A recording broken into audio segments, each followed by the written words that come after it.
px plus के क्या लिख दिया c, बहुपद है तो कई बराबर लिखेंगे px के बराबर है। ये बेटा हमारा द्विघात बहुपद का मान हो गया है, व्यापक हो गया।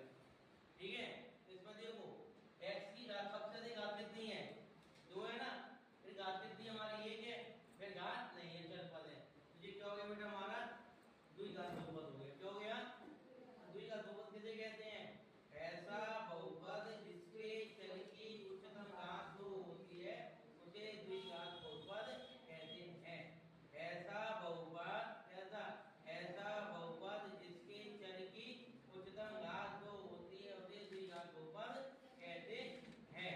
ठीक है, लिखेंगे जहां पर a not equal to 0, a के बराबर में 0 नहीं होना चाहिए।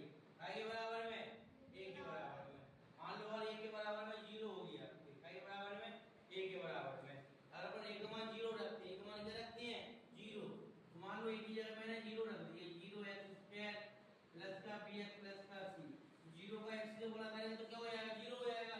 अब ये क्या बचा बेटा हमारे पास में bx प्लस का c बचा, तो bx प्लस का c कौन सा बहुपद हो गया हमारा, bx प्लस का c कौन सा बहुपद हो गया, रैखिक बहुपद हो गया ना।